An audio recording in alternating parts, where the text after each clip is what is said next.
Kızılcık Şerbeti yeni bölümde bizleri neler bekliyor? Hepiniz videomuza hoş geldiniz. Her zaman olduğu gibi bu videoda da sizlerle yeni bölüm analizini, fragman detaylarını ve merak edilen gelişmeleri ele alacağız. Videomuza geçmeden önce küçük bir hatırlatma yapalım. Işıl'ın tüm yaptıkları ortaya çıksın diyenler videomuzu beğenmeyi unutmasın. Sayımızı birlikte görelim. Ayrıca kanalımıza abone olduktan sonra bildirimleri açarsanız yeni videolar yüklendiğinde ilk siz haberdar olursunuz. Böylece hiçbir detayı kaçırmazsınız. Yeni bölümün ikinci fragmanı nihayet yayınlandı. Biraz geç olsa da gelen bu fragmanla birlikte olaylar daha da netlik kazandı. Gerek karakterler arası gerginlikler, gerekse beklenmedik karşılaşmalar izleyiciyi ekrana kilitleyecek türden. Özellikle Nursema, Işıl ve Beril etrafında dönen olaylar oldukça dikkat çekici. Şimdi dilerseniz hiç vakit kaybetmeden yeni bölümde bizleri nelerin beklediğine, karakterlerin hangi sınavlardan geçeceğine ve hangi yüzleşmelerin yaşanacağına birlikte bakalım. Annesinin vefatını bir türlü kabullenemeyen Mustafa, yaşadığı yoğun duygusal çöküşle birlikte sinir krizi geçirir. Bu kriz sonrası ailesi onun sağlığı için endişelenir ve mecburen hastaneye yatırılmasına karar verir. Ancak hastaneden gelen haberler pek de iyi değildir. Doktorlar Mustafa'nın durumu hakkında ciddi açıklamalarda bulunur ve Ünal ailesi bu gelişmeler karşısında büyük bir çaresizlik yaşar. Mustafa'nın bu zor günlerinde Nilay her ne kadar eşini yalnız bırakmak istemese de hastane ziyaretinden bir sonuç alamaz ve görüşme fırsatı bulamaz.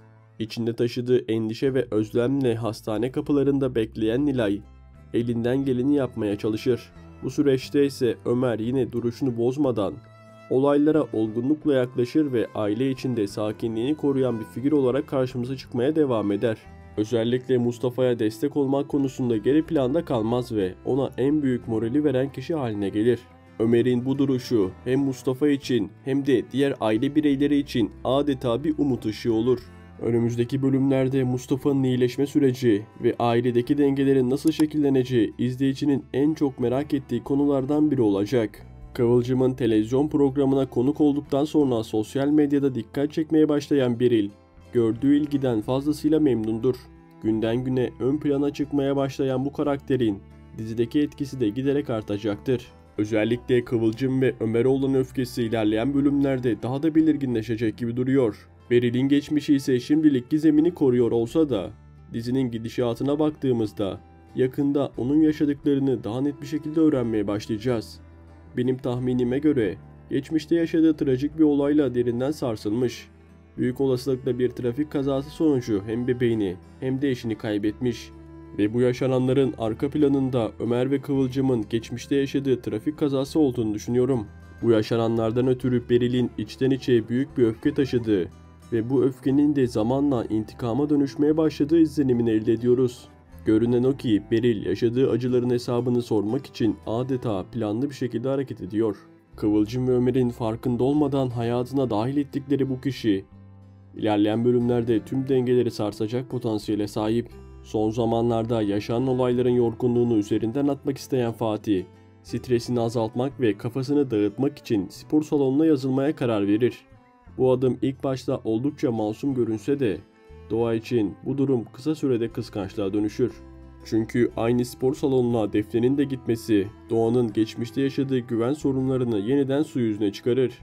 Fatih bu durumu gizli tutmak istese de Doğa kısa süre içinde her şeyi öğrenir. Daha önce aldatılma travması yaşayan biri olarak Doğa bu kez en başta önlem almak ister. Her ne kadar Fatih'in geçmişte hatalar yapmış biri olduğunu bilsek de şu anki haliyle aynı yanlışları tekrar edeceğini düşünmek zor. Ancak Fatih söz konusu olduğunda asla kesin konuşmamak gerek. Yine de Doğan'ın bu kadar baskıcı ve sorgulayıcı tavırları devam ederse, ilişkinin daha da yıpranması ve aralarındaki güven bağının zedelenmesi kaçınılmaz olacak. Bu süreçte Fatih'in nasıl davranacağı kadar Doğan'ın sergileyeceği tavır da ilişkinin geleceğini belirleyecek gibi görünüyor. Abdullah'ın evlilik konusunda artık harekete geçmesini isteyen Işıl, onun üzerinde bir baskı kurmak amacıyla farklı bir yol denemeye karar verir. Bu yüzden bir otelde işe başlar. Işıl'ın bu hamlesi sadece kendi ayakları üzerinde durmak istemesinden değil, aynı zamanda Abdullah'ı tetiklemek istemesinden kaynaklanır. Bu gelişmeyi duyan Abdullah büyük bir şaşkınlık yaşar. ve içinde bulunduğu durumu sorgulamaya başlar. Yaşananların ardından Abdullah artık yeterince zaman geçtiğini düşünerek beklenmedik bir adım atar. Yeni bölümde Abdullah'ın Işıl'ı Ünal evine getirmesi ve "biz evlendik" demesi izleyici ekran başına kilitleyecek sahnelerden biri olacak. Büyük ihtimalle bu sahne bölümün final sahnesi olacak ve dizimizin bir sonraki bölümüne dair merakımızı iyice arttıracak. Özellikle Nursema başta olmak üzere evdeki pek çok kişi bu evliliğe ciddi şekilde karşı çıkacak. Ancak Abdullah bu kez geri adım atmayacak gibi görünüyor. Ne var ki Işıl'ın Ünal ailesinin evinde uzun vadede kalıcı olacağını düşünmek zor. Çünkü onun hala tam olarak neyi amaçladığı, neden bu kadar çabaladığı netleşmiş değil. Ancak yeni bölümle birlikte Işıl'ın bazı sırlarının ortaya çıkması ve gerçek niyetinin yavaş yavaş anlaşılmasını bekliyoruz. Abdullah'ın bu kararı hem ailede hem de izleyici cephesinde büyük tartışmalara yol açacak gibi görünüyor. Işıl'ın bu evliliği bir güç elde etme amacı olarak mı gördüğü, yoksa içinde başka planlar mı taşıdığı önümüzdeki bölümlerde netleşecek ve Işıl'ın gerçek yüzünü hep beraber göreceğiz. Yeni bölümde Nursema ve Firaz arasında da duygusal açıdan zorlayıcı ve gergin anlar yaşanabilir. Nursema annesinin kaybıyla birlikte ciddi bir değişim sürecine girmiş durumda. Bu süreçte acısını bastırmak için çevresine karşı mesafeli, zaman zaman da kırıcı davranışlar sergileyebiliyor.